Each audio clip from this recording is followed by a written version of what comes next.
Bien, muy buenas tardes a todos. Vamos a empezar ya con esta sesión inaugural del curso que hemos organizado desde la Asociación Cultural Luz de Trento. Y bueno, a todos los aquí presentes les agradecemos su presencia, haberse apuntado y la recepción que ha tenido. Y bueno, pues yo me dirijo en nombre de la asociación brevemente para explicarles el porqué del curso, ¿no? Pues este curso se ha organizado por una razón principal, que es dar la batalla. Y quien da la batalla enfrenta enemigos. No nos mueve el odio, sino que nos mueve el amor a la verdad y nos mueve el amor a España. Y precisamente por eso es necesario denunciar la mentira y el error. Pues bien, una de las mayores mentiras y los peores errores que se han dicho fue aquello que dijo ese nefasto hombre llamado Mariano Rajoy, cuando dijo que España sería lo que quisieran los españoles. Nosotros decimos que no, don Mariano, que España no es lo que deciden los españoles. España simple y llanamente es. Y por eso nosotros no somos quienes para destrozarla, romperla o convertirla en otra cosa, lo que supondría que dejase de ser España.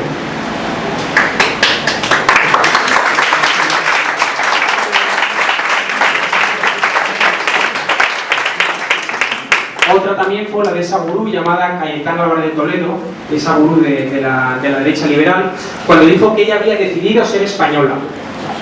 Tampoco le decimos, señora Cayetana, usted no decidió ser español. No se decide ser español. Nosotros somos españoles porque es algo que nos es dado. De la misma manera que la patria, de la misma manera que los padres, es algo que nos viene dado por la naturaleza, algo que nos viene dado por Dios, y por eso nosotros no tenemos que hacer otra cosa que respetarla, servirla y amarla. Y para respetarla, servirla y amarla, tenemos que conocerla. Desgraciadamente, los Rajoy, las Cayetanas, afirman que España no es más que lo que decía la voluntad de los españoles, una voluntad, por desgracia, también manipulada, dañada por los medios de comunicación al servicio de los poderes públicos que la subvencionan. Entonces, bien, este curso va a recordar el ser de España y su misión en la historia. Y es precisamente lo que nos va a hablar Fernando Paz en la sesión inaugural. Fernando Paz es historiador, es escritor, ya ha colaborado con numerosos medios de comunicación y entre sus libros pues destacamos Antes que nadie, publicado en 2012, Nuremberg, Juicio al nazismo, publicado en 2016, y Despierta, cómo las élites están dominando el mundo, publicado en 2021. Así que con un muy fuerte aplauso cedo la palabra a Fernando Paz. Bueno, muchas gracias a todos los presentes, en primer lugar, a la Asociación Luz de Trento, que me ha convocado para este asunto, que no es menor, la importancia del catolicismo en la historia de España, y procuraré, en la medida de lo posible, ser lo más breve posible. Me gustaría, sobre todo, que la mayor parte del tiempo, aunque me temo que no va a ser así, transcurriese respondiendo, en todo caso, a las preguntas que me hagan ustedes. Lo que pasa es que estas cosas al final pues se alargan y, como dice mi mujer, llevas un año callado y te estás desquitando. Y bueno, pues intentaré contenerme en la medida de lo posible, pero bueno, cuando hablo de estas cosas, lo primero que me viene a la mente cuando estaba preparando esto era un documental que vi en una ocasión que iba sobre Irlanda, sobre el conflicto irlandés. Y hacían pues una serie de encuestas en las calles de Belfast, en el Ulster, en Irlanda del Norte, el conflicto que todos conocen seguro, entre los irlandeses del sur, los de Irlanda, los católicos, y los irlandeses del norte, los protestantes, ¿no? Y me llamó la atención la pregunta de un periodista, una pregunta que hizo a una persona que pasaba por la calle, una pregunta de una notable profundidad, pese a ser periodista, que era... le preguntó al señor que pasaba por la calle y le dijo: ¿usted es católico o protestante? Y el tipo le contestó: no, yo soy ateo. Y el periodista le dijo: sí, pero ¿ateo católico o protestante? Quiere esto decir que las religiones, que son siempre el basamento de las civilizaciones, como nos han contado un sinfín de filósofos de la historia, tienen un deber que excede el ámbito de lo puramente espiritual, también la nuestra. Si es que es posible exceder ese ámbito de lo espiritual para abarcar todo lo cultural. Las naciones no existen con independencia de la misión que cumplen en la historia. Si, siguiendo a Aristóteles, somos lo que hacemos, las naciones también son lo que hacen o son lo que hacemos. Las naciones tienen su origen en el desarrollo de una concepción del mundo, por tanto, determinada. Por eso las naciones son distintas, son diferentes, y no compuestas por seres humanos, pues tenderían todas a ser muy semejantes, ¿no? El origen religioso de las naciones es sencillamente, no solamente de las civilizaciones, sino de las naciones, es sencillamente innegable. Es perfectamente visible en el caso europeo, donde tenemos tres grandes franjas culturales y fundamentalmente religiosas. Una primera, que es la protestante, que ocuparía el centro norte del continente, que es una zona, bueno, pues con la homogeneidad de la que hablábamos, pero que es una zona en la cual hay un sinfín de excepciones. En la zona protestante nos encontramos dentro del espacio germánico, que es un espacio, es el espacio protestante por excelencia. Solo hay una zona realmente protestante, que es la de Escandinavia. El resto de Europa, de la Europa germánica, pues nos encontramos con partes en Suiza, Austria, la mitad de Alemania nada menos, partes de Holanda, que no son en absoluto protestantes. Tenemos una segunda esfera, un segundo ámbito, que es el del mundo cismático, el mundo ortodoxo, el mundo oriental dentro de Europa, ¿no? En ese mundo ortodoxo y cismático nos encontramos también con unos significativas excepciones. Casos de Lituania, de buena parte de Ucrania, de Polonia, de Eslovaquia, Croacia, por supuesto, que situándose en el ámbito del mundo oriental, del mundo cismático ortodoxo, sin embargo son católicos. Y tenemos en cambio el ámbito católico en Europa, que es el sur latino, en donde por el contrario no hay excepciones prácticamente, es un mundo homogéneo. España, Portugal, Italia, Francia, los grandes países católicos, Bélgica, en los que prácticamente no existen núcleos de otras religiones, por lo menos hasta comienzos del siglo XXI. Ahora nos encontramos con otros fenómenos que no le escapan a nadie, pero en cuanto a lo que es la religión y la civilización, la cultura propia de la zona, es una cultura muy homogénea. Por cierto, bueno, lo voy a dejar para más adelante. Quiero decir con esto que la religión verdaderamente es la razón, el origen, el motivo, lo que da lugar al desarrollo de la propia cultura, forma el núcleo de la cultura y por tanto es lo que genera la civilización.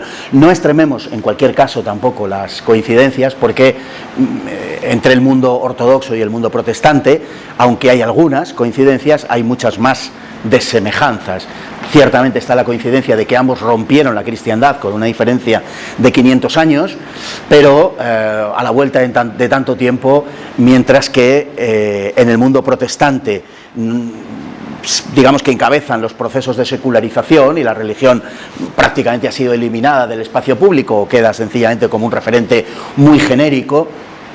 En el mejor de los casos, en cambio, en el mundo ortodoxo está pasando todo lo contrario. El mundo ortodoxo es un mundo genéricamente muy religioso. Me acuerdo de la anécdota de Lenin, cuando comentó en un pleno del Comité Central con respecto a la política que estaban desarrollando los soviéticos, en aquel momento los bolcheviques, en la Unión Soviética, en lo que ya era la Unión Soviética, destruyendo iglesias, persiguiendo al clero y asesinándolo en masa. Y Lenin comentó, cuando mueran las viejas de Rusia, nadie recordará que en este país un día hubo una iglesia. Y esto era en 1918. Poco antes de la disolución de la Unión Soviética, en 1991, también en un pleno del Comité Central, el camarada, el Tabarich, encargado de exponer los resultados de la política antirreligiosa de la Unión Soviética, a la vista de las cifras de prácticas religiosas en la Unión Soviética, comentó: parece que en Rusia las viejas no mueren nunca. El mundo ortodoxo, el mundo cismático, es un mundo profundamente religioso, mientras que el mundo protestante lo ha dejado de ser por completo. Pero bueno, regresemos a España, que es donde tenemos que ir y de lo que vamos a hablar. Como sabemos, España es en primer lugar una unidad geográfica. Esto es una inmediatez que quizá habría que contar a algún que otro diputado y algún que otro presidente de gobierno, pero España es una unidad geográfica en sí misma. Basta con echar un vistazo al mapa. España es prácticamente una isla unida o separada de Europa por los Pirineos. Yo creo que muchas veces venturosamente separada de Europa por los Pirineos, pero en fin. Y esa separación por los Pirineos es algo más que un mero accidente geográfico. Nosotros tenemos una geografía enormemente tortuosa. La geografía de España es una geografía muy diferente a la geografía europea, a esa inmensa llanura que abarca Europa desde el Atlántico, desde Brest hasta los Urales. Somos el país de Europa con mayor altitud media, después de Suiza, pero eso no tiene mérito, quiero decir, lo de Suiza, porque está en medio de los Alpes, o sea que difícilmente sería posible otra cosa. Y es el país de Europa más extenso, España, salvando a los antiguos países de la Unión Soviética, es decir, Ucrania, la propia Rusia, etcétera, salvando esos, somos el país más extenso de Europa después de Francia. Si no fuera por el avatar histórico que ha llevado a esa franja occidental de la península a permanecer al margen del conjunto de la propia península durante siglos, que es Portugal, desgraciadamente, si no fuera por eso, España sería el país más extenso de toda Europa, porque España y Portugal juntos son más grandes que Francia, ¿no? Tenemos en nuestro suelo más cordilleras que nadie y tenemos unas costas que suman unos 8.000 kilómetros. Hay países que tienen más kilómetros de costa porque sus costas son muy recortadas, las nuestras no. Las nuestras en general son bastante llanas y bastante poco accidentadas, ¿no? España abarca además una enorme diversidad de climas, en un claro contraste con el resto de países europeos. Si uno piensa en Alemania, en Francia, en Holanda, en Dinamarca, en Austria, pues se vaya a la parte del país que se vaya, no hay una gran diferencia climática en ninguno de ellos, quizá con la excepción de la franja sur de Francia, pero la franja mediterránea, pero el resto es muy semejante, ¿no?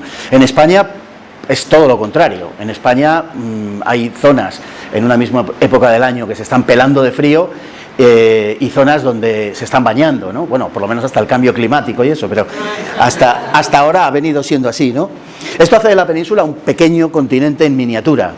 En España tenemos bosques boreales, de hecho tenemos el hayedo más al sur de toda Europa, y tenemos también desiertos norteafricanos, tenemos prolongaciones del desierto norteafricano, lo que es el sureste de España, Almería, Murcia, partes de Granada, Ibiza. Es una isla que, al revés que las otras Baleares, procede de una dorsal norteafricana, ¿no? En fin, en general predomina una influencia mediterránea con algunos componentes atlánticos según las zonas, pero digamos que es un país, como digo, tremendamente variado. Por tanto, lo que quiero decir con esto es que tenemos una unidad geográfica natural, esa unidad marcada por los Pirineos y el resto de lo que es una península, que prácticamente es una isla, como digo, pero en la cual, a partir de esa entidad geográfica más o menos unificada, las condiciones materiales son considerablemente diversas. De hecho, España es el país con mayor biodiversidad de Europa, y esto también es un reflejo de esa variedad climática que tenemos en nuestro país, ¿no? Esa diversidad jugaría en contra de la unificación del territorio, en principio, ser un país tan distinto, tan diferente, e impediría o no facilitaría la creación de una cultura homogénea o de una forma homogénea de ver el mundo. La pregunta es si esto se cumple, ¿no? La pregunta ¿es así? Bueno, en los primeros estadios del poblamiento de la península es posible que para los pueblos prerromanos, efectivamente, esa disposición geográfica, orográfica, climática, muy adversa en algunos casos, es verdaderamente adversa para poder llegar a desarrollar esos conceptos unitarios, es decir, son dificultades reales.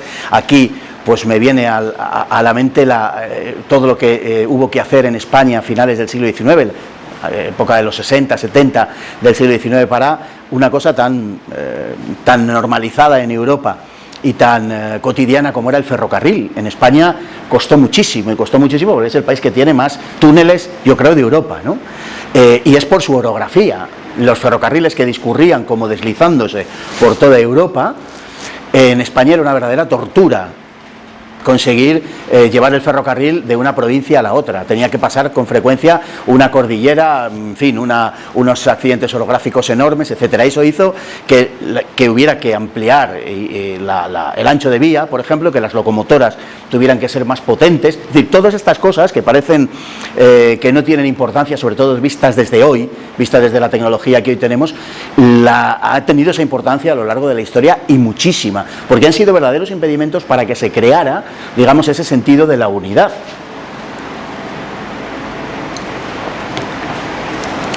Bien, es posible que eso incidiera especialmente entre los pobladores de antes de la conquista romana. En cualquier caso, lo que siempre hemos creído acerca de esos pobladores es que, lo que nos contaban en el colegio, si, en fin, los que pasen de una determinada edad, que no diré, pues habrán estudiado en el colegio, cuando antes se estudiaba en los colegios, habrán estudiado que había pobladores de la península procedentes de unas zonas del mundo, de Europa o de su entorno, y otros procedentes de otras zonas del mundo, ¿no? Se nos decía que los celtas procedían de Centro Europa y que los iberos procedían del norte de África. Esta era un poco, España era una tierra de paso. En fin, se había comprado un discurso que por otro lado era falso y que no se correspondía desde luego con lo que hoy sabemos, pero incluso con lo que entonces se sabía. No es verdad que eso sea así. Lo que hay realmente, la colisión que se produce en la península es entre dos culturas, no entre dos etnias. Es decir, la procedencia, y ahora vamos a hablar un poquito de eso, la procedencia étnica no es diferente. Toda España tiene una gran homogeneidad. El aspecto físico de los españoles, de hecho, es muy semejante cualquiera que sea la región a la que vayamos. Por supuesto que hay matices, pero hay un español prototípico, podríamos decir, que se cumple en un porcentaje bastante alto, ¿no?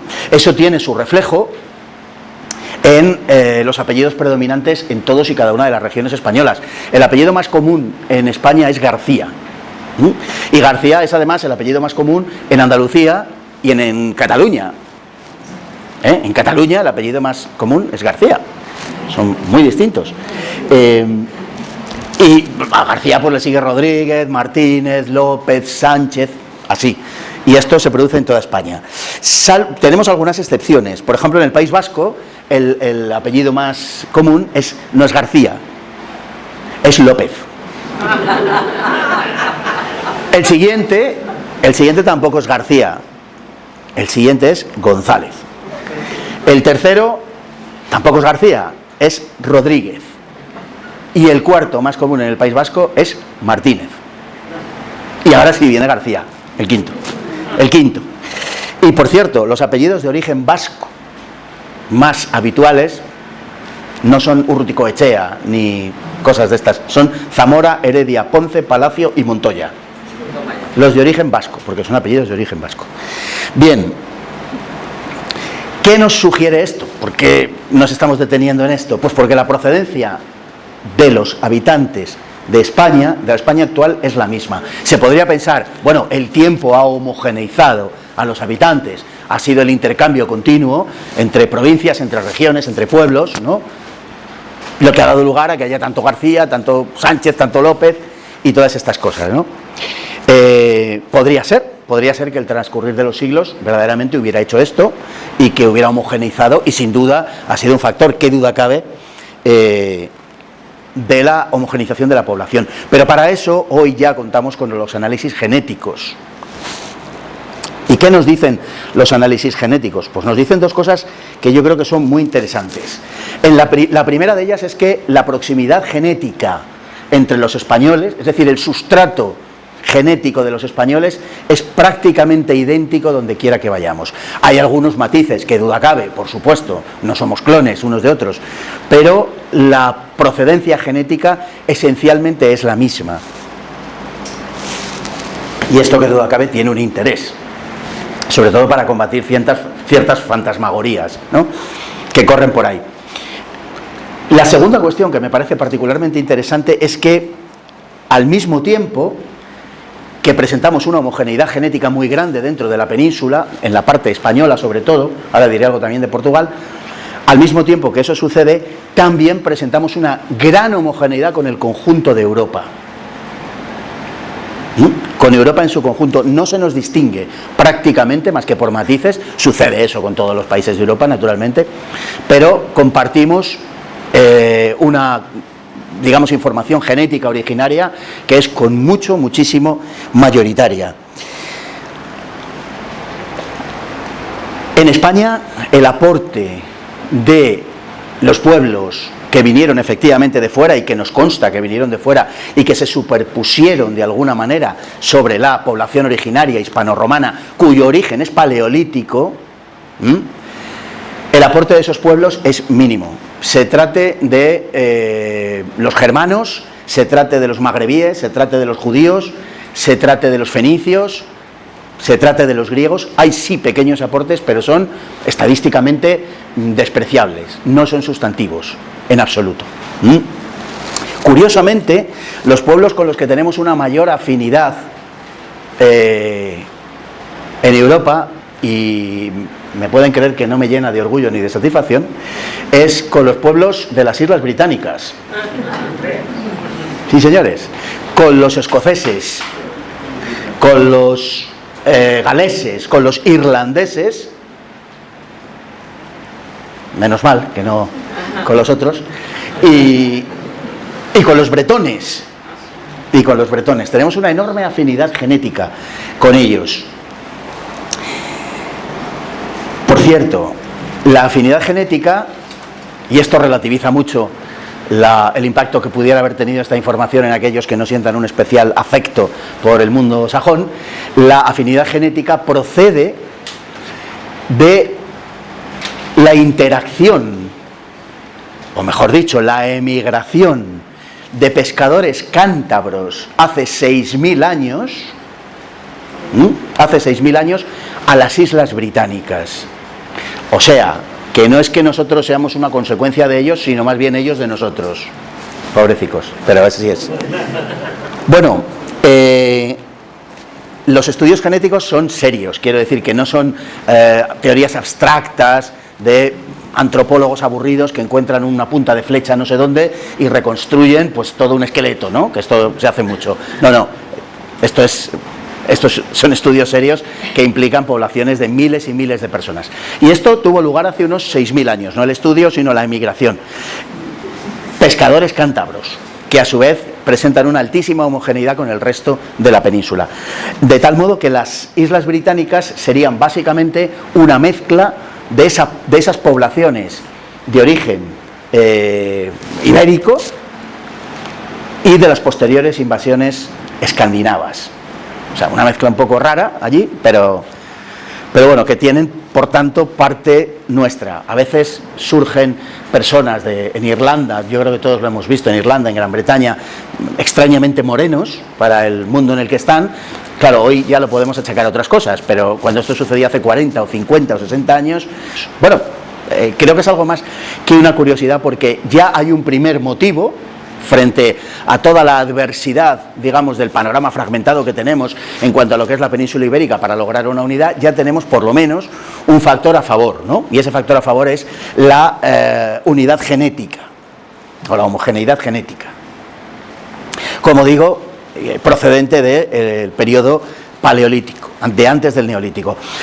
La verdad es que el resto del aporte mediterráneo, pese a que España es un país muy mediterráneo, pero el resto del aporte mediterráneo es descartable. Hay muy poca influencia, pero hay muy poca influencia de los pueblos que vinieron aquí, griegos, fenicios. Hay alguna influencia griega, también etrusca, pero ciertamente es poca la influencia semítica y la germánica, ¿no?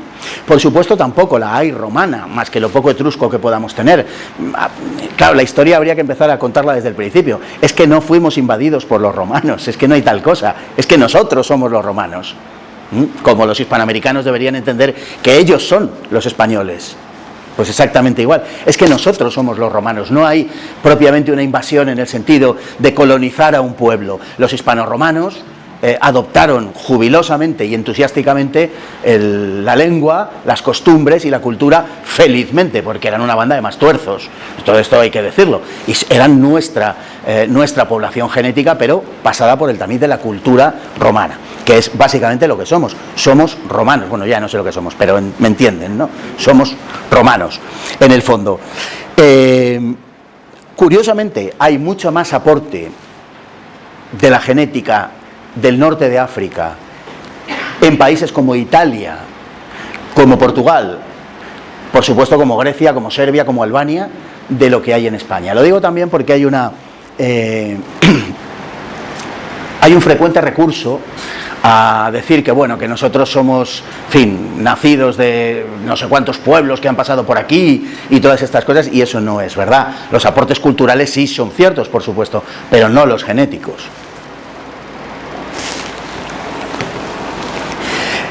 Bien, ¿qué significa todo esto? Como decía, pues que ya tenemos un elemento que nos confiere una cierta unidad. Este elemento, sin embargo, sin ser desdeñable, pero no convierte a un pueblo en una nación, o no convierte a distintos pueblos en una nación. Pues para crear una nación, dicha afinidad es desde luego absolutamente insuficiente. De hecho, si fuese así, y con respecto a lo que hemos dicho, España sería una nación o constituiría una nación con Gales, con Escocia y con Bretaña, y no es el caso, ¿no? En sentido contrario, el argumento también funciona. Por ejemplo, durante la Edad Media existió un mismo pueblo, el pueblo hispano-romano originario, dividido en dos, y siendo el mismo pueblo, sin embargo, por razones de carácter religioso, ese pueblo estaba dividido. Estaba dividido entre lo que era España y lo que no era España, porque Al-Ándalus no era España. No era España. España no puede ser nunca eso. Y la base genética, sin embargo, de los pobladores era la misma. Me explico, es decir, que eso no crea la nación. Al-Ándalus, digo que no era España, aunque fue, pues bueno, un poder que se estableció y creció sobre la base material, geográfica, social, genética de la Hispania anterior, pero de la España visigótica, pero cuya naturaleza no era autóctona.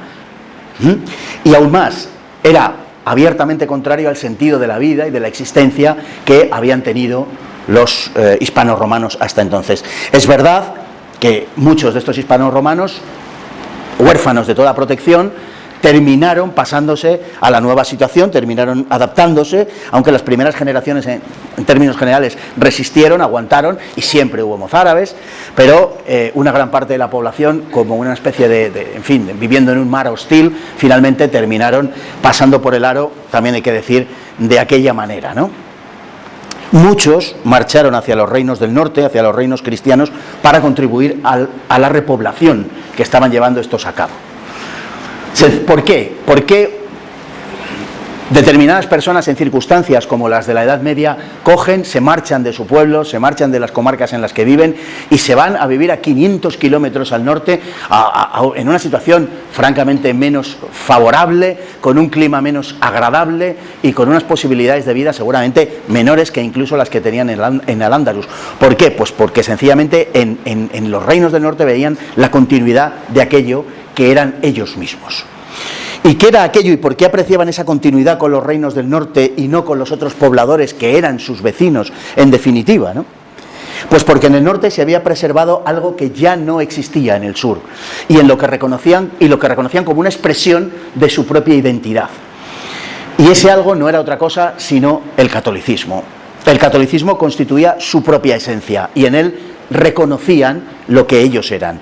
Los reinos del norte, primero Asturias, luego León, Castilla más tarde, Navarra por supuesto, tenían conciencia de su herencia gótica y en ella encontraban la razón de su legitimidad.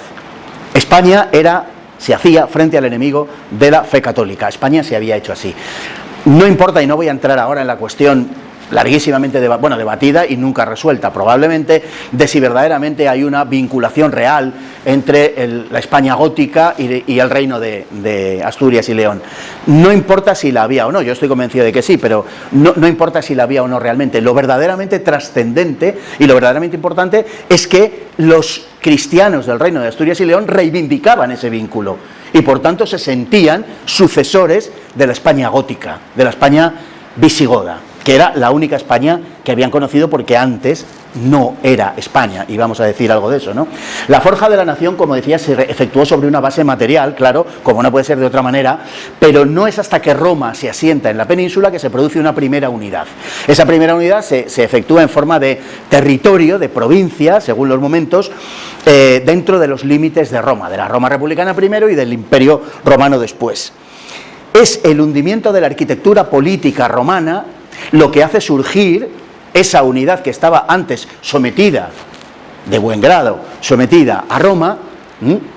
Es esa unidad la que queda ahora desprovista de toda defensa externa y la que tiene que vivir por sí y para sí.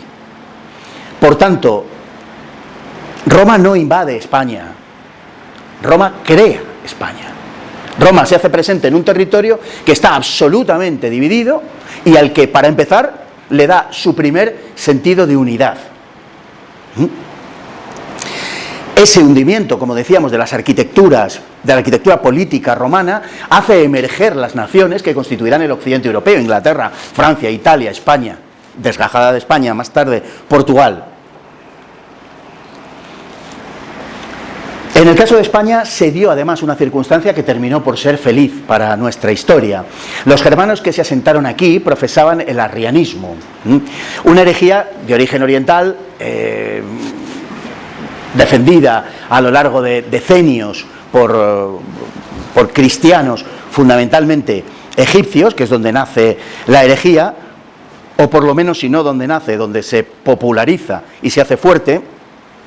Y esa herejía oriental, que básicamente consistía en negar la divinidad del Hijo y por tanto negar la Trinidad, era una afirmación de un monoteísmo extremo: solo hay un Dios, es Dios Padre, y como recogen las ideas de los anteriores de los sabelianos, y bueno, lo que vienen a decir es que, pues eso, solo hay un Dios Padre, y al final Dios acaba más o menos aceptando a Jesús, pero no es de naturaleza divina propiamente. En todo caso, porque el arrianismo tiene se presenta de distintas formas en el tiempo, pero en todo caso diríamos que sería una de las formas de la presencia de Dios, pero no una persona. Bueno, los visigodos trataron de imponer el arrianismo. Eran ya los últimos que quedaban arrianos, porque después de, sobre todo los comienzos del siglo IV y básicamente el concilio de Nicea, el arrianismo es expulsado de la cristiandad de facto, y el único pueblo que queda verdaderamente arriano en su conjunto son los visigodos, o sea, los godos, que están en la península ibérica. Y trataron de imponer la religión a los hispanoromanos, trataron de hacerles pasar por el aro. Los hispanoromanos jamás aceptaron la religión arriana, e incluso un rey como Leovigildo, quizá el rey más importante de los reyes góticos en España, el rey que impulsó de una manera más decidida la unidad de Hispania, el rey que a través de medidas políticas, de campañas militares, de leyes aboliendo los matrimonios, leyes aboliendo la imposibilidad de casarse entre los dos grupos, entre visigodos y romanos, el que más hizo por esa unidad de los godos con los hispanoromanos, ¿no? Trató de que se produjese la unificación completa y, por decir así, perfecta, que era la de unificarse en una sola religión. Lo intentó, pero la población hispanorromana se negó absoluta, total y radicalmente. Además, contaba con un clero mucho mejor formado, con unos obispos con un nivel teológico muy superior al de los obispos anglicanos, y prácticamente, por decirlo así, tenían la partida perdida desde el principio. Bueno, Leovigildo luego tuvo el problema también de su hijo Hermenegildo, que se había convertido al catolicismo. No vamos a contar toda la historia, al final le acaba cortando la cabeza. Bueno, su otro hijo, Recaredo, con todo recibe de su padre Leovigildo el consejo de que se haga católico y que unifique el reino en el catolicismo. Y Recaredo lo hace. Recaredo lo hace. Y culmina esa conversión en mayo del año 589 en el tercer concilio de Toledo, que es un momento clave de la historia de España, con la conversión del reino visigodo a la fe católica. Y ahí se produce la unificación verdadera del poder godo con la población hispano-romana y el nacimiento, lo que podemos considerar el acta de bautismo de la nación española. Ahí nace España. Hablaremos un poquito más adelante de la nación política, pero de la nación española, de la nación histórica, de lo que entendemos como España.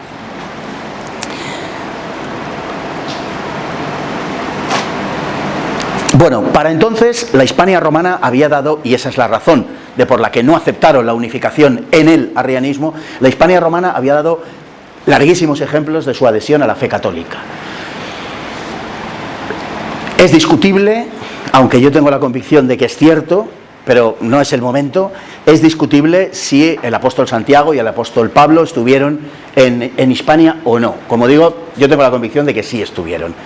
Y además creo que objetivamente hay elementos de juicio que pesan a favor de la presencia de los dos apóstoles en Hispania de una manera, bueno, no diré que abrumadora, pero sí diré que convincente. Y lo que no resulta tan convincente es la posición de aquellos que se oponen a su presencia en la península, ¿no? Bueno, esto ya nos marcaría que Santiago el Mayor y San Pablo hayan estado en la península, la importancia que tenía el Finisterre, el fin de la tierra, las columnas de Occidente, la importancia que tenía en la difusión del catolicismo, que probablemente, por cierto, llegó a la península seguramente a través de las comunidades del norte de África. Seguramente a través de las comunidades judías del norte de África. Bien, a partir de esta predicación de la fe, es cierto que hasta el siglo III hay una cierta nebulosa documental, como no puede ser de otra manera, obviamente, pero aparecen una serie de personajes en la historia hispano-romana, en la historia del catolicismo hispano-romano, que son de una importancia capital. El primero de ellos es, y no es por orden cronológico, es Teodosio, emperador romano, que en el año 380 es quien consagra la catolicidad del Imperio Romano. Es decir, que el cristianismo se convierte en la religión oficial del Imperio Romano, una religión que había sido perseguida durante 340-50 años en el imperio. Y es Teodosio, hispano, como digo, el que determina esa conversión al cristianismo. Tenemos otro personaje también de primera magnitud, que es el obispo Osio de Córdoba. Es un personaje de primerísima magnitud, como digo. Primero fue el gran batallador contra el arrianismo, fue el gran teólogo de su época, en una época particularmente importante, los comienzos del siglo IV,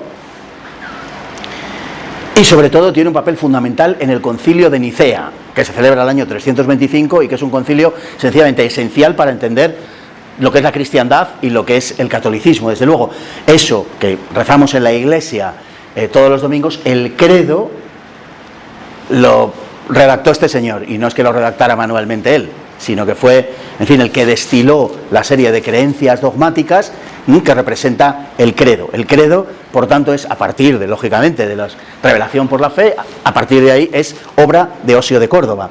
Y luego hay también otro personaje del que no se suele hablar excesivamente, que es un papa, Dámaso I, a finales del siglo IV, hispano, que tuvo una gran importancia en el desarrollo de la Iglesia, en el asentamiento de la Iglesia. Es el primero que sabemos con seguridad que impuso la liturgia en latín. Hasta entonces la liturgia era en griego, la liturgia de la Iglesia era en griego. El griego, como saben, era la lengua culta del imperio y quedó como la lengua principal, y no solamente la lengua, sino la cultura, en la zona oriental del Imperio Romano.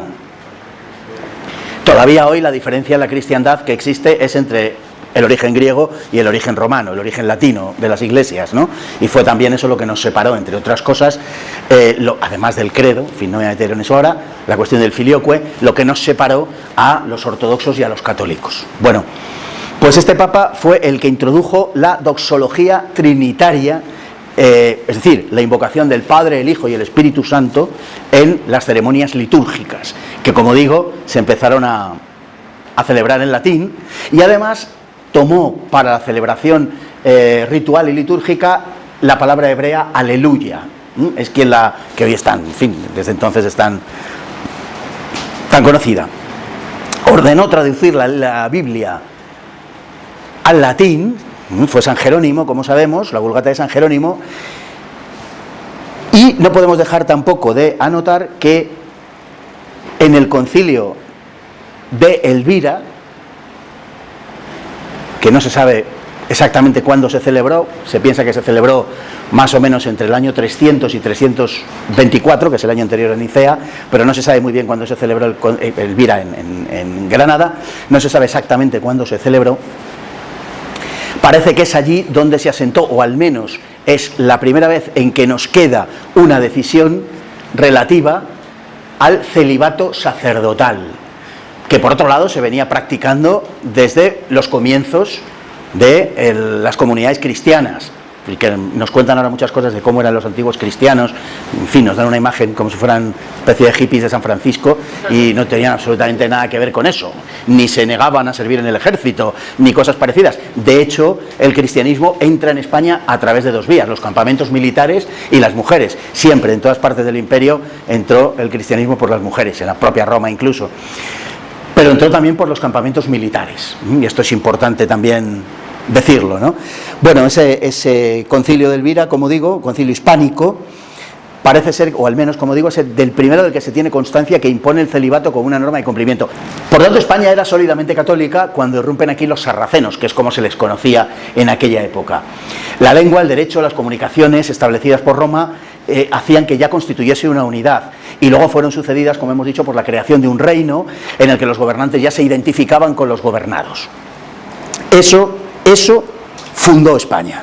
Bueno, los siglos medievales, trataremos de resumir todo esto lo más rápidamente posible, son un combate por la supervivencia, sobre todo en principio, y una afirmación de todo aquello que había constituido la nación española, y como tal lo sentían. Se hablaba de España, sí, de España. San Isidoro habla de España, cita a España. El sentido, por tanto, era el de mantener la herencia católica, que era lo que daba cohesión y lo que daba verdadera naturaleza a los reinos del norte. Mientras que en el sur hemos dicho, pero no hemos rematado, que Al-Ándalus no era España. Vamos a ver, España no es cualquier cosa que se erija sobre el solar ibérico. España no es una obra política o geográfica, España no es su orografía ni su genética. España es todo eso, pero no es solo eso. España es fundamentalmente una obra histórica. Y de la misma manera que no consideramos España esa mezcla de lusitanos, arébacos, vaceos, hilerdetes, en fin, de la misma manera que no consideramos eso España, porque ciertamente no lo era, tampoco es España Al-Ándalus. No era España Tartesos, no eran España los turdetanos, y no eran España los pueblos celtas del centro norte peninsular. Ciertamente en todo ello hay una semilla de España, sí, pero eso no es España. Al-Ándalus no es España porque Al-Ándalus era básicamente un despotismo asiático. Esa es la realidad. Un despotismo asiático sustentado sobre un ejército, sobre un poderoso ejército, compuesto básicamente de bereberes y eslavos, también con árabes, fundamentalmente en la dirección. Al principio, quienes dirigían las tropas, fundamentalmente la caballería, eran los árabes, sobre todo los árabes de origen sirio, que eran la aristocracia árabe. Pero eso es lo que era verdaderamente Al-Ándalus. En todos los sentidos, era un poder extranjero. Y era un poder extranjero no solamente sentido por los reinos del norte, por los reinos cristianos que se le oponían, era un poder extranjero sentido también por los propios muladíes que vivían, los hispano-romanos que se habían convertido, y no digamos ya nada por los mozárabes. Los sentían como extranjeros. Ni el califato, ni la época inmediatamente anterior, ni la posterior de las taifas, contaron en absoluto con la dirección de los muladíes, es decir, de los hispano-romanos convertidos al Islam. Hubo muy pocos de ellos en posiciones directoras de la sociedad. Lo más que conseguían era desempeñar algún cargo en el ejército y en la administración, pero no pasaron de ahí, tuvieron siempre una posición secundaria. Por tanto, ellos también lo veían como un poder extranjero. Repito, no solamente los del norte. Y de hecho, ante la relajación de costumbres de los hispanoromanos bajo el poder de Al-Ándalus, hubo 3 invasiones de lo que hoy llamaríamos fundamentalistas islámicos a lo largo de la Edad Media. Los conocidos almohades y benimerines. Bueno, son 3 oleadas procedentes de la zona del Gran Marruecos, que hoy llama nuestro primo el sultán. Realmente los primos somos nosotros, pero bueno. Y son gentes procedentes de toda esa zona que querían meter en vereda a los decadentes habitantes de Al-Ándalus, que entre otras cosas pues habían llenado de vides la Mancha, ¿no? Así que el califato, en forma de taifas, en que todo aquello termina derivando, es un poder netamente extranjero, como lo había sido el califato. Naturalmente eso conducía a que los reinos del norte, los reinos cristianos, que por supuesto entre ellos tuvieron sus dimes y diretes, visualizaran al Islam como el enemigo a abatir. En gran parte la problemática entre los reinos del norte, entre los reinos cristianos, se debía también a quien dirigía la lucha contra el Islam, a quien encabezaba a los reinos peninsulares. Y había un cierto rechazo de las intromisiones de los cristianos de fuera de la península, como quedó patente y claro en el caso de la batalla de las Navas de Tolosa, por ejemplo, ¿no? Es decir, que aunque se tenía conciencia de la universalidad del catolicismo, que en definitiva es lo que significa, que aunque se tenía conciencia de esa universalidad, también se era celoso del carácter autóctono del combate que se estaba librando contra el invasor, contra el dominio foráneo del Islam. Bueno, huelga decir que todo esto terminó, por resumirlo, en 1492, en el año de los prodigios, que fue 1492, con aquellos 4 hitos, que son la toma de Granada, el decreto de expulsión de los judíos, la elaboración de la gramática de Nebrija y el descubrimiento de América. Todos estos hitos, estos 4 sucesos históricos, han contribuido poderosísimamente a la unidad de España. Sí, también la expulsión de los judíos, porque no se expulsaba a los judíos por razones de raza, no se les expulsaba por ser judíos. De hecho, los reyes católicos habían protegido y habían favorecido a los judíos, a personas judías, y estaban rodeados de judíos. Y de hecho, la Inquisición, que se crea en 1478 y empieza a funcionar en 1480, se le entrega a un dominico que es converso, que es hijo de conversos, por ser preciso, Torquemada. Quiero decir con esto que no había ningún apriorismo de tipo racial ni nada parecido. Esas cosas entonces no existían. Como sabemos que a Cortés le acompañó un negro. Bien, la expulsión, por tanto, hay que explicarla en esa oleada de homogeneización del espacio social y político, que es de lo que se trataba. ¿Qué es lo que crea la nación? ¿Qué es lo que hace la nación? ¿Qué es lo que genera España? La homogeneidad que procura el catolicismo. Es una unidad en la fe. Por eso los judíos que se convierten no son expulsados, se pueden quedar en España. De hecho, parece que salieron muchos menos de lo que se creía, unos 60, 70.000. Y esto es naturalmente pues de una enorme relevancia. Por supuesto, el fin de la Reconquista, el 2 de enero de 1492, y qué decir de la llegada del 12 de octubre a América. Y también, y no es un asunto menor, la gramática castellana de Nebrija, porque, y creo que esto es más pertinente hoy que quizá en ninguna otra fecha, el idioma es la manera en la que pensamos, en la que nos expresamos, en la que sentimos y con la que nos vinculamos.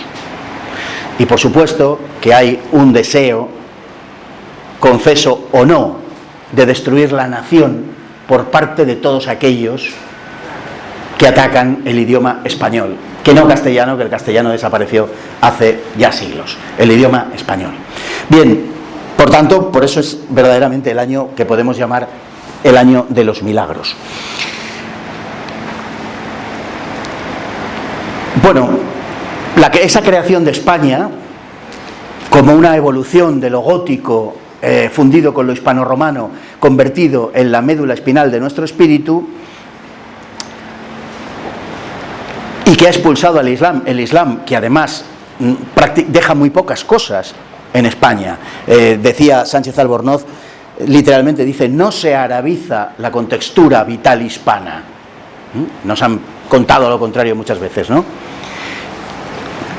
Bueno, pues no se arabiza la contextura vital hispana.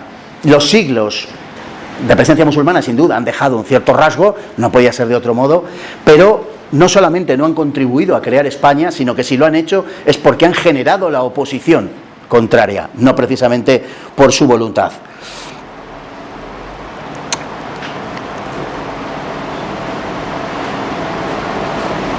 Bien, ese catolicismo, que ha sido el hilo conductor de nuestra historia, impulsa a España a convertirse en la mayor potencia del mundo. Es una de las causas y una causa principal de esa, digamos, de esa condición de España como primera potencia mundial. Hay otras cuestiones también, por supuesto, de índole política y la valía de los reyes que tuvimos, empezando por supuesto por los reyes católicos, que no en vano fueron así distinguidos con esa condición de católicos por el Papa, pero esa cuestión, esa condición de primera potencia mundial hace que la lucha que emprenda España desde la primavera de los Reyes Católicos hasta el crepúsculo de los Austrias menores esté presidida siempre por la defensa del catolicismo, aunque el coste de esa defensa sea, en términos, digamos, puramente materiales, el coste sea enorme, ¿no?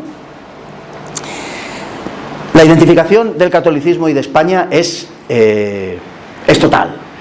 Es muy probable que el catolicismo, sin su principal valedor, que era España, hubiera, no digo desaparecido, pero se hubiera visto enormemente restringido si no hubiera sido por España.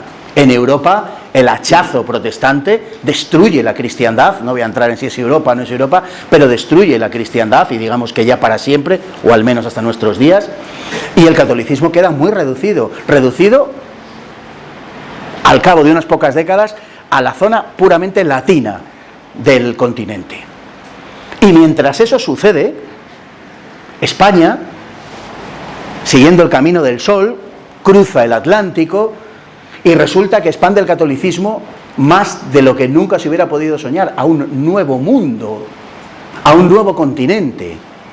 Llega a ese nuevo mundo y no solamente lo evangeliza, sino que además el carácter misional es evidente que está presente en todo ese movimiento, y ni muchísimo menos como una excusa argumental para justificar la conquista, porque tenemos ese carácter misional en Japón, en China, en la India al mismo tiempo. Se llega a las Filipinas, a las islas del Océano Pacífico, ese océano que era conocido durante casi 250 años como el lago español, el Océano Pacífico. También tendremos ocasión de decir algo de eso. E incluso en el caso de Francia, España juega un papel fundamental en que Francia no caiga en el lado protestante, no se convierta a los hugonotes, sobre todo a través de la política de Felipe II, a través de su intromisión a favor de los católicos, huelga decirlo, en las luchas que mantenían internamente los franceses. Bueno, podríamos hablar de los combates contra los turcos. España salva la cristiandad, todos hemos oído hablar, aunque cada vez menos desgraciadamente, de Lepanto. Entre los enemigos que tenemos dentro y los que tenemos fuera, pues, en fin, todas esas cosas hay que irlas olvidando. Y no nos olvidemos de una cosa también, que si no hubiera sido por el descabellado empeño de aquel visionario genovés, que se empeñó en ir de corte en corte por Europa, convencido de que se llegaba a China por el Atlántico, lo cual era un disparate absoluto, pero de aquel disparate nació una de las confusiones más fértiles de la historia de la humanidad, como fue el descubrimiento de América. Digo que si no hubiera sido por eso, lo normal es que España, un país esencialmente mediterráneo, se hubiera expandido, después de la derrota de los musulmanes, en las tierras de moros, que se decía. Es decir, que hubiera sido el norte de África, lógicamente, el lugar al que nuestras armas hubieran ido a jugarse su destino. Y de hecho, fundamentalmente durante la época de Carlos V y Felipe II, aunque también en la de Felipe III, de hecho, tal cosa sucedió. Se dieron varios asaltos a los distintos nidos de piratas berberiscos y se plantó cara a los turcos y se detuvo a los dos de forma definitiva. Digamos que eso hubiera tenido unas consecuencias imprevisibles en la historia universal. No sabemos qué hubiera pasado. Probablemente hubiera pasado pues que Inglaterra hubiera descubierto América, con lo cual no habría un indio en América. Bien,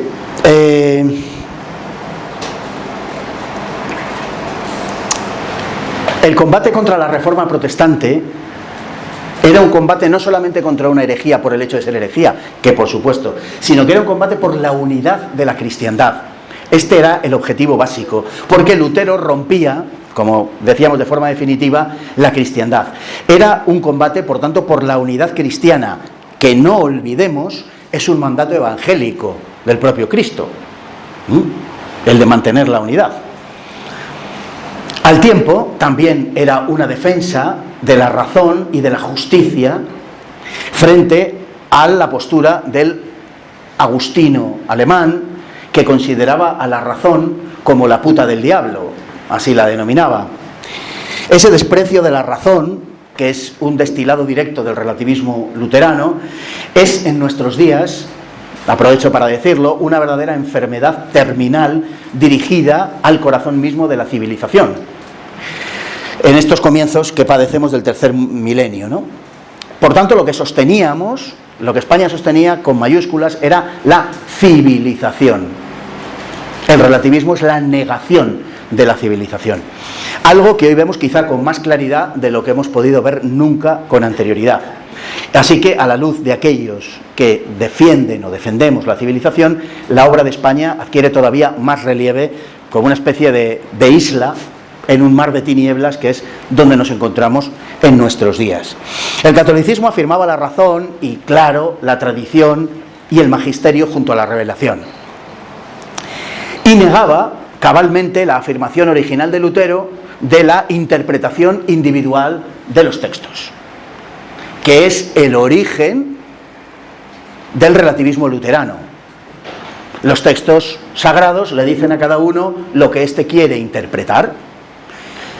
Cuando Lutero argumentó de esta manera, en realidad lo que él creía es que al seguirle todos en esta afirmación, todos iban a estar de acuerdo con su interpretación de los textos. Y no fue eso lo que pasó, sino que cada uno, siguiendo al maestro, naturalmente interpretó los textos como le vino en gana. El mensaje de salvación era personal, el mensaje era un mensaje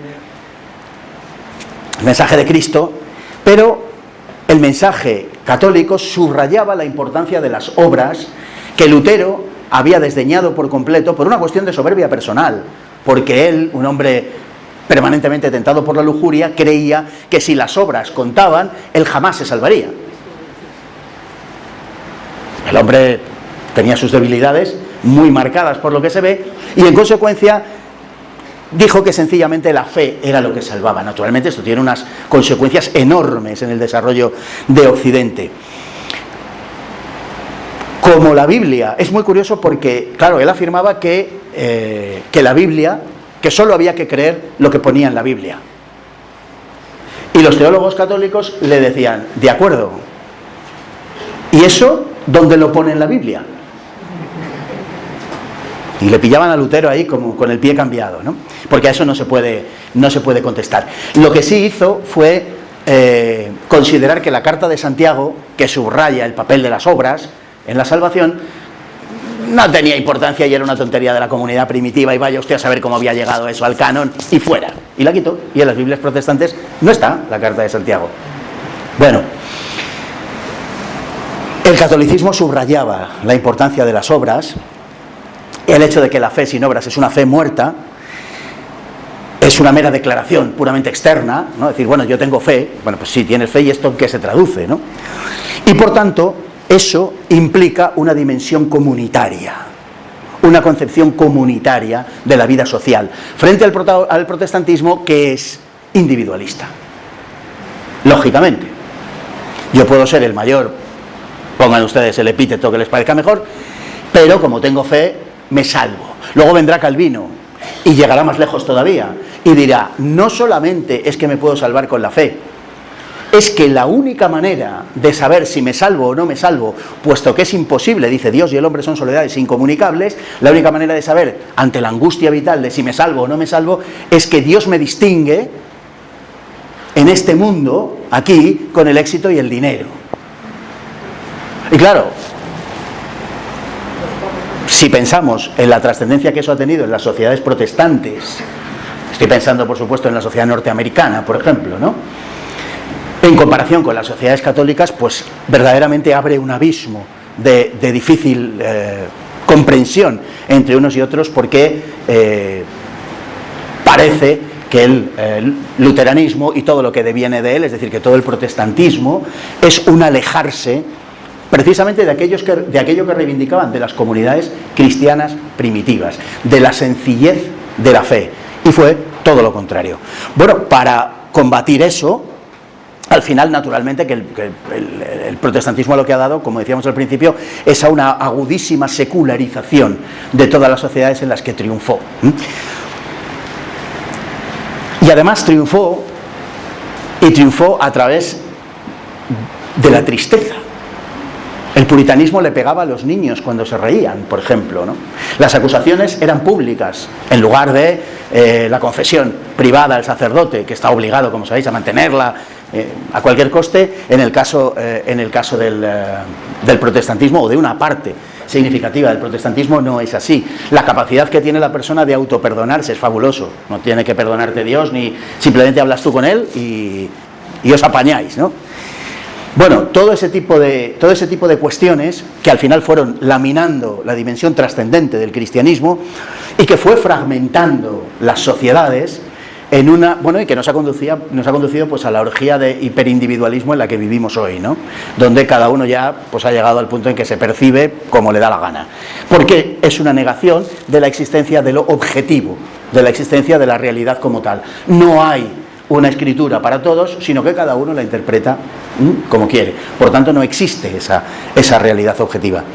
Frente a esa mortífera tentativa, de cuya letalidad tenemos hoy buenas pruebas, el catolicismo contraatacó en Trento y contraatacó con los dominicos y los jesuitas españoles, y decir dominicos y jesuitas en el siglo XVI era casi un pleonasmo, porque lo eran por lo menos los más destacados, y construyeron el edificio que sostendría la Iglesia durante siglos, ¿no?, dando por otro lado buena cuenta de lo que era la teología luterana.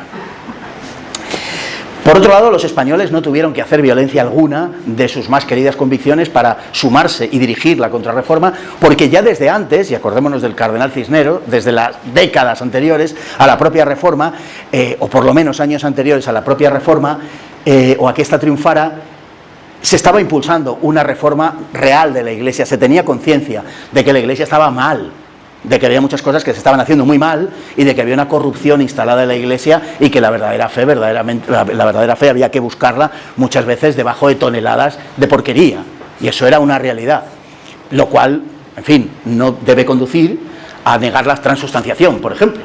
No tiene que ver una cosa con la otra. Eran cuestiones fundamentalmente de orden. Y si alguna razón pudo tener Lutero acaso en la primera crítica al ordenamiento de la Iglesia, desde luego la perdió con su cuestionamiento dogmático, acerca del cual no tenía absolutamente ninguna razón, porque entre otras cosas se inventó un cristianismo que nunca había existido, sencillamente. Bien, ya dijimos que, en fin, que la contrarreforma fue un movimiento defensivo, pero que acabó España acaudillando, dirigiendo la expansión de la fe por el mundo. En fin, estaba mirando el otro día leyendo sobre una historia de la Nueva España, y en las primeras décadas del siglo XVI existían en el actual México, en la Nueva España, 300 monasterios. 300 monasterios. Y piensen que esos monasterios no eran curas muy aburridos que se dedicaban a rezar todo el día y todo lo más, a hacer pastelitos.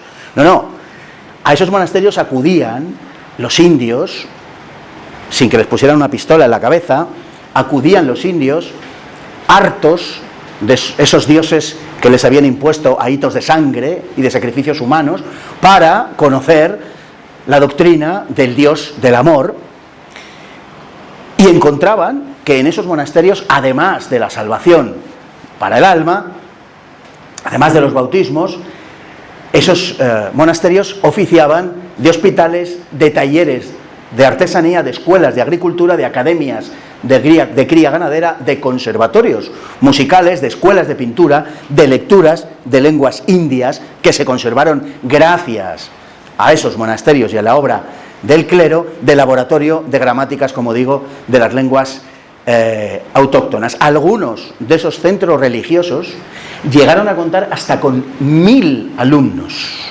que es una absoluta barbaridad en términos absolutos, pero además todavía más en los términos relativos de aquel tiempo. Una labor misional acompañada, como hemos dicho antes, de la llegada a Japón, a la India, a Filipinas, a China, una labor misional como no ha conocido sencillamente la humanidad. Y hay que decirlo bien alto y bien claro, y que ha sido ocultada, desdibujada y grotescamente deformada hasta por algún santo padre ayuno de filosofía, de geografía y por supuesto de historia. Desde esa perspectiva, desde la perspectiva del gigantesco vigor del catolicismo de su tiempo, hay que explicarse la existencia, por ejemplo, de la Inquisición. Son asuntos de los que hablaremos, creo que me tocará además a mí hablar de esto cuando trate de la evangelización del Nuevo Mundo, pero no me gustaría dejar pasar este asunto porque es siempre la permanente acusación contra la Inquisición por parte de los enemigos, no de la Inquisición, sino de la fe católica. Bueno, pues resulta que la Inquisición, un aparato represivo de primer orden, según nos cuentan, coexiste con el siglo de oro, coexiste con la época en la que la expresión literaria y artística española es más elevada. No parece que fuera una cortapisa muy efectiva a la hora de limitar la libertad de expresión y otras libertades, ¿verdad? Sobre todo, la Inquisición tuvo sentido mediante la represión de la disidencia religiosa, con lo cual evitó la pérdida de la identidad española, porque no olvidemos lo que hemos dicho antes, es que esa identidad se expresaba a través del catolicismo, y por tanto atentar contra el catolicismo era atentar contra la propia identidad de la población, diríamos hoy del pueblo o de la nación. La Inquisición contribuyó enormemente a la estabilidad social y evitó las guerras de religión que desgarraron Europa en los siglos XVI y XVII y que fueron verdaderamente terribles, y que si no hubiera sido por las dos guerras mundiales del siglo XX recordaríamos como el peor de los horrores de nuestra civilización, particularmente la guerra de los 30 años, de 1618 al 48, que termina desafortunadamente la paz de Westfalia, y que supuso una destrucción sin precedentes en la historia europea. Pero además es que la Inquisición, si vamos ya al terreno más emotivo, la Inquisición evitó también, negándose a perseguir brujas, que sucediera, como había sucedido en Europa Central, la quema de unas 100.000 brujas. Hay quien dice 300.000, yo no me voy a apuntar a lo que más me favorece, sino a la cifra quizá menor de todas. Unas 100.000 brujas, y constituyó en muchos aspectos un tribunal, hay que ponerse en el siglo XVI y XVII, un tribunal enormemente garantista para su época, y sobre todo en comparación con los tribunales civiles europeos, y no digamos nada con los tribunales religiosos europeos que acababan mandando a la gente a la hoguera, ¿no? Baste decir que en 3 siglos y medio la Inquisición, iba a decir ejecutó, no ejecutó, entregó al brazo civil para que ejecutara unas 3.000 personas. 3.000 personas en 3 siglos y medio.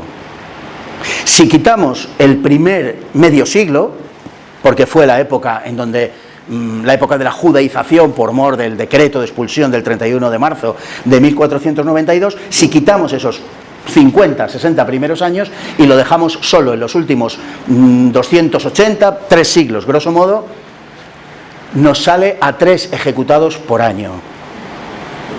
Se ejecuta hoy mucha más gente en Estados Unidos que la que ejecutó la Inquisición. Y desde luego en los siglos subsiguientes se ha ejecutado a muchísima más gente anualmente que los que condenaba la Inquisición.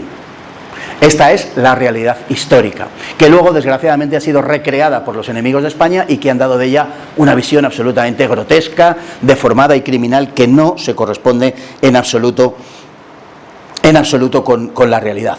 Tengamos en cuenta una cosa: la disidencia religiosa, que es de lo que más entendía la Inquisición, la disidencia religiosa era equivalente a lo que hoy percibiríamos como terrorismo, para entendernos. Es decir, era el peor de los delitos, si se quiere, políticos sociales.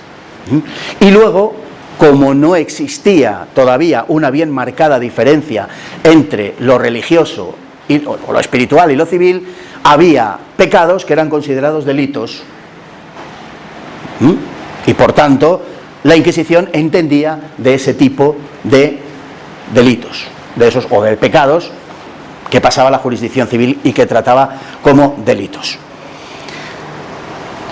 Y no olvidemos, el tiempo de la Inquisición es el tiempo de la controversia de Valladolid. Es el tiempo en el cual ante un emperador se plantan los filósofos, los pensadores, los intelectuales de su época y cuestionan la legitimidad y la licitud nada menos que de la conquista de América. Esto no tiene precedentes en la historia, sencillamente, y tampoco ha tenido consecuentes. Es decir, esto no lo ha vuelto a hacer absolutamente nadie. Hay un derecho de conquista, la gente llega y se queda con lo que coge. Y 300 años después estaban repartiendo África en Berlín tan ricamente. Bueno, España se planteó si era lícito y legítima la conquista, y hubo teólogos que defendieron una cosa y que defendieron la contraria. Y se cuestionó, por tanto, la obra de España. Es el tiempo de la Escuela de Salamanca, una verdadera explosión del pensamiento occidental que ha estado oculta hasta bien entrado el siglo XX, y lo han tenido que reivindicar, por cierto, extranjeros, a cargo de teólogos que siguieron el camino de Francisco de Vitoria y que entendieron sobre cuestiones como el derecho internacional y la economía. Entre otras modernidades, por ejemplo, señalaron la separación de los ámbitos, como marca el Evangelio, los ámbitos espiritual y religioso, que había sido razón y motivo de enfrentamientos crudelísimos en los siglos medievales, la igualdad de derechos entre los hombres, o por lo menos la existencia de derechos para todos los hombres, puesto que todos eran iguales en dignidad, y el hecho de que es en el pueblo en donde descansa la soberanía. Además, se acuñaron conceptos como el de tiranicidio, la licitud de matar al tirano, de matar al gobernante cuando era tiránico, y la desobediencia al poder, incluso si el poder era legítimo, la desobediencia al poder cuando el poder obraba, aunque su origen fuera legítimo, de forma ilegítima, cuando las leyes eran injustas. También, y particularmente Juan de Mariana, habló acerca de la obligación del gobernante de no empobrecer a la población, bueno, con toda la cuestión de la inflación, no vamos a entrar ahora en eso, pero que consideraba como una inmoralidad porque era un robo precisamente a las clases, diríamos hoy, más desfavorecidas, ¿no? Y lo consideraba una enorme inmoralidad. Verán, España descubrió en el siglo XVI, decíamos antes, el Océano Pacífico. España dio nombre a un sinfín de archipiélagos, nombrados como vírgenes, como santos, y 200 años después, los británicos y los franceses en menor medida, pero también, pretendieron haber descubierto aquellos archipiélagos. 200 años después, naturalmente para rebautizarlos y para apoderarse del Pacífico. Por supuesto lo pudieron hacer no porque el capitán Cook, aquel que engañaba a sus hombres y les hacía comer indígenas diciéndoles que eran monos, no porque el capitán Cook fuera un gran marino, que lo era, sino porque en 1762 habían asaltado Manila y habían conseguido las cartas náuticas que tenían los españoles y por tanto ya conocían aquella parte del mundo que era el Océano Pacífico. El Océano Pacífico es una tercera parte de la extensión del planeta, una tercera parte. Es que nos coge muy lejos, pero eso era una tercera parte, y sigue siendo una tercera parte. En el Océano Pacífico caben 300 veces España. Cabe 300 veces España, no me estoy equivocando, 300 veces España. Imagínense la magnitud de lo que estamos hablando. Bueno, pues pretendieron, como digo, 200 años después, pretendieron que habían sido ellos los descubridores cuando los españoles estaban ya aburridos y generaciones enteras habían sido enterrados allí o habían naufragado. Bueno, pues de la misma manera que hicieron eso, hicieron con las ideas de la Escuela de Salamanca. Más de 100 años después, un siglo después, 1689, los ingleses aprobaron el llamado Bill of Rights, que es el programa de derechos, donde se concede a la población, por primera vez se le reconocen ciertos derechos ante el poder real. Bueno, eso lo habíamos descubierto, entre comillas, lo habíamos enunciado nosotros con anterioridad. Pero es que además el poder del rey de Inglaterra o de la reina era un poder de origen divino y prácticamente absoluto sobre sus súbditos. Y no estaba sometido a restricciones. El poder de la monarquía autoritaria, que era la monarquía austria, era una cosa bien distinta y empezaba por enunciarse su sometimiento a la ley de Dios. Y el rey estaba tan sometido y tan obligado con la ley de Dios como sus súbditos, cosa que no sucedía en Inglaterra. Así que luego pretendieron que fue el liberalismo el que concedió a la gente, al pueblo, concedió sus derechos prácticamente ex nihilo, sin que hubiera unos antecedentes, ¿no? Bueno, en fin, solamente repasar o citar todo aquello en lo que el catolicismo ha dejado la impronta en la historia de España sería interminable. No lo voy a hacer porque llevo ya, si me viera mi mujer, porque llevo ya un rato largo hablando, pero sí me gustaría citar dos episodios que creo, de la edad contemporánea, que creo que son, aunque muy brevemente, creo que son muy significativos. Uno es el de la Guerra de la Independencia. La Guerra de Independencia, como el otro episodio, que es la Guerra Civil Española, de ambos han sido extraídos los componentes católicos en la medida de lo posible. De la Guerra de la Independencia, por supuesto, porque se ha querido dar una interpretación puramente liberal, la historiografía liberal imperante durante el siglo XIX, buena parte del siglo XX, y en definitiva una de las fuentes nutricionales de la historiografía actual, ha querido reivindicar y subrayar que la Guerra de Independencia es el origen del constitucionalismo, del liberalismo y, cómo no, de la nación española. Bueno, yo no sé si esto de ser el origen del constitucionalismo es digno de celebrar, porque el constitucionalismo español, en fin, es bastante lamentable, pero el caso es que lo hacen, ¿no? La verdad es que la Guerra de Independencia, y es una dimensión, como digo, que se suele hurtar, además de la Constitución de 1812, es una guerra que tiene una enorme motivación religiosa. El pueblo español va a la lucha porque Napoleón es el anticristo, y porque los franceses, y la verdad es que no estaba tan mal tirado el asunto, y porque los franceses querían arrancar la religión del suelo español. ¿Que era por ser franceses? Sí.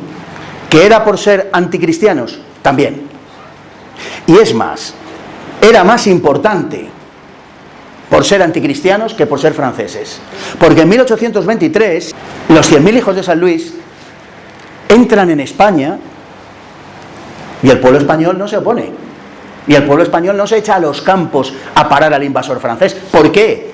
Porque el francés no venía a abolir la religión, venía a restituirla. Seguían siendo franceses, pero ya no eran anticristianos, sino todo lo contrario. Bueno, pues eso se ha hurtado sistemáticamente de los relatos de nuestra edad contemporánea. Bueno, ni qué decir tiene si acudimos a los libros, por ejemplo, de bachillerato e incluso a los libros de fin, universitarios, en donde es, en los libros sobre todo de bachillerato, es muy difícil encontrar la palabra masonería, que, hombre, alguna importancia ha tenido, ¿no? Y en el siglo XIX más. Bueno, pues no aparece la palabra masonería.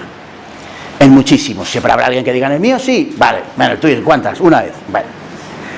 No aparece, y mucho menos como explicación de muchos de los fenómenos que acaecieron durante el siglo XIX, y que sería prolijo entrar en ellos, pero que fueron enormemente significativos. El confusionismo que han introducido los liberales, que han introducido la política y la historiografía liberal, ha sido enorme. Han confundido la nación con su configuración política, como si para que una nación articulase una estructura política no fuese necesario que existiera previamente la nación histórica. Es decir, sin España no puede existir la nación española, no se puede crear una nación de la nada, evidentemente, sino sobre un sustrato previo, lógicamente existente. Por tanto, es evidente que la nación política, la nación histórica existe antes de la nación política, y que España existe antes de la nación política, evidentemente.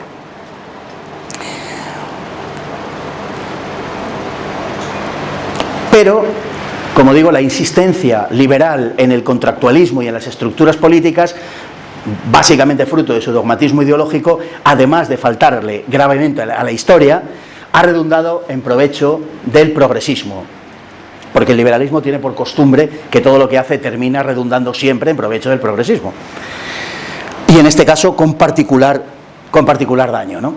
Bueno, el hecho de que la historiografía haya elaborado toda la historia del siglo XIX prácticamente ha dejado una impronta tal que hoy lo que los alumnos aprenden es la versión liberal del siglo XIX. Eso es realmente lo que hay en los libros de la academia, para entendernos, ¿no? ¿Qué decir de la Guerra Civil Española? La cuestión religiosa es enormemente incómoda en este caso. Y hay que decir que la Guerra Civil Española tuvo un componente esencial religioso, a favor o en contra, pero esencial y determinante. Es evidente que fue un propósito obsesivo del Frente Popular la destrucción de la Iglesia, algo que hizo realidad material en la zona dominada por la izquierda. Es particularmente interesante que la carta colectiva del episcopado consagrase la denominación de la zona sublevada como la zona nacional. Nacional porque de la defensa de la fe se seguía tal condición. El que fueran los nacionales significaba que se otorgaba al enemigo la condición de antinacionales, es decir, de extranjeros. Y evidentemente la causa de quienes pertenecían a la masonería o de quienes pretendían la proclamación del comunismo soviético equivalía a una invasión extranjera. Empezando porque su obediencia, la obediencia de sus organizaciones, no lo desmentía, antes al contrario. Como decía un jefe de Estado que tuvimos entre 1939 y el 75, el innombrable, decía aquello de, no, si la masonería es de un gran patriotismo para los británicos en Gran Bretaña, y aquí también. Y ese es el problema, es que la masonería española no era española, era masonería. En el caso de los británicos, la masonería, vamos a decir, de derechas, y en el caso de los franceses, la masonería de izquierdas. Los nacionales, Franco salvó a la Iglesia, o salvaron a la Iglesia, de la destrucción más completa, destino al que estaba abocada en confesión de los mismos que la estaban destruyendo. Y con la salvación de la Iglesia, y por tanto con la salvación del catolicismo, salvaron a una nación y a la sociedad española con ella. Esa es la realidad de lo que sucedió, y esa es la incómoda verdad que hoy no se quiere tratar históricamente, y por eso el aspecto religioso se abandona, se deja a un lado y se procura no tratar, porque es un retrato al óleo de la barbarie y de la bestialidad de los que perdieron la guerra, un retrato verdaderamente descarnado de quiénes eran los que perdieron la guerra, que no es solo una cuestión de cifras, ni de solo quién mató más, o de tú primero, sino que es una cuestión también y fundamentalmente de la terrible crueldad que se decretó en una zona contra personas absoluta y completamente inocentes, pero contra las que tenían precisamente su condición católica. La pretensión de algún pseudo historiador de que la Iglesia de alguna manera con su comportamiento justificaba aquella barbarie, es desmentida por el martirio de 7.000 religiosos y de 60.000 laicos, la mayor parte de los cuales murieron por su condición católica. De manera que difícilmente se puede achacar a la Iglesia otras cuestiones. Muchas otras cosas podríamos referir del catolicismo y de España, de cómo ha articulado el catolicismo, en fin, los siglos de España, cuando el calendario no se regía por el ordinal de los días del mes, sino por la fecha consagrada a los santos, cuando se celebraban las onomásticas, cuando se nombraba a los niños según el santo del día. Esos niños que, en fin, que hasta hace no tanto llenaban las casas de los hogares españoles, la articulación de la vida social en cofradías, las Semanas Santas, el arte sacro, la música, la pintura, la escultura, la arquitectura y hasta la misma gastronomía, ¿no? La vida nacía y moría en la esperanza de una fe y durante toda su existencia transcurría bajo el signo de la cruz y con él todo un modo de entender la vida. Porque el catolicismo entiende al hombre como un ser social incardinado en una comunidad y llamado a ser uno con ella en la fe y en la caridad. De ahí toda una concepción social en la que no debería haber lugar para los egoísmos y para la adoración del éxito y del dinero. Y no, España no se equivocó en Trento, porque el de Trento era el Dios de España, el Dios de las navegaciones y los natalicios, el Dios de la alegría. Claro que no es extraño que crea que España tomó un Dios equivocado, quien considera que el pueblo español no se debería haber opuesto a la dominación de Napoleón. Todo tiene su porqué. En España, incluso hoy día, es imposible no tomar partido a favor o en contra del catolicismo, a favor o en contra, en definitiva, de la propia España. Dejadme que termine invocando la conocida advertencia de ese genio de las letras, Marcelino Menéndez Pelayo, sobre el vacío que atenazaría a España si renunciaba a lo que constituía su esencia. Volvería a la taifa, al cantonalismo de los arébacos y de los betones. Por eso hoy tenemos esta maltratada patria y es tarea de todos nosotros recuperarla, y yo creo que sabemos cómo podemos hacerlo. Uno estaría tentado de afirmar con afán polemista que el catolicismo ha hecho a España mejor de lo que sería España si no fuese católica, pero eso no sería cierto. El catolicismo no ha hecho mejor a España, el catolicismo sencillamente ha hecho a España. Muchas gracias.